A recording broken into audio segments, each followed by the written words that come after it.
I get it, you're standing on the porch, looking at your overgrown backyard and thinking, do I really need to spend a few $100 on a robot mower, or am I just buying a fancy paperweight? I've been there, scrolling through endless forums, watching YouTube demos, and trying to figure out whether that sleek, silent gadget will actually make my weekend chores easier or just sit in the shed gathering dust. Link is in the description if you want to check the product details on Amazon. The hesitation is real because a mower isn't just another gadget, it's a tool that has to survive weather, grass, and the occasional wayward garden hose, and if it fails, you're back to pushing a gasolina guzzler or doing it by hand.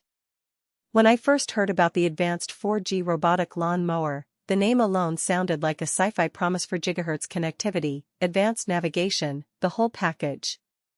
What I wanted to know, though, was whether the everyday homeowner could actually set it up without a PhD in robotics and get a decent cut week after week. I dug into the product page, read the tech specs, and more importantly, looked at the handful of real reviews that made it clear people were using this thing on real lawns, not just in a controlled demo.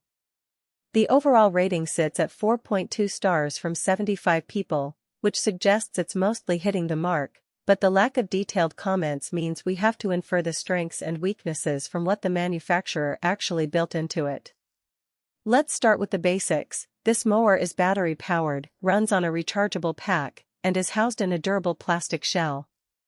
The plastic isn't the cheap-looking kind that cracks the first time you hit a stone. Users reported holding up through a few mild storms without warping. The lightweight nature of the unit, thanks to that plastic, makes it easy to lift out of the charging dock if you need to move it around a garden bed or clear a path for a pet.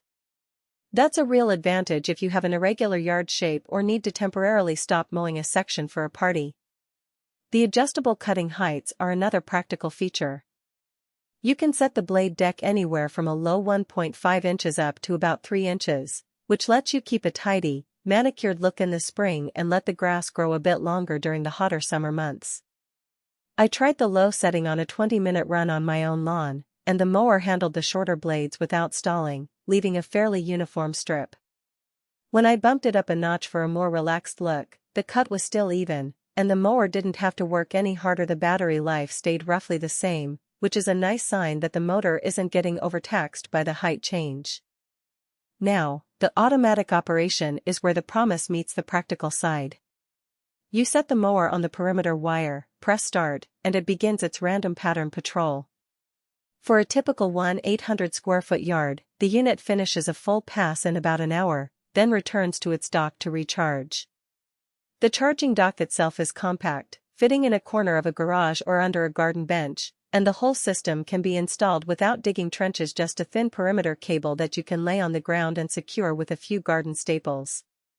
That DIY-friendly setup is a real win for anyone who isn't comfortable pulling out heavy tools or calling an electrician. But here's where you need to weigh the trade-offs.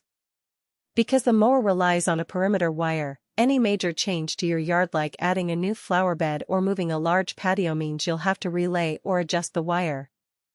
If you're the type who likes to rearrange things seasonally, that could become a chore.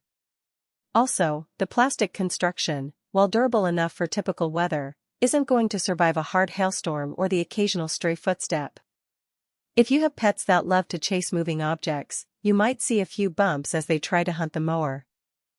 The unit will pause when it senses an obstacle, but it can't always differentiate between a rock and a small dog, so you'll need to supervise the first few runs.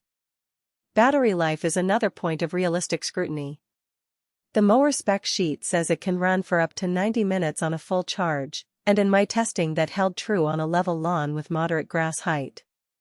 However, if you have a steep slope or very thick, wet grass, the runtime drops to about 60 minutes before it needs a top-up.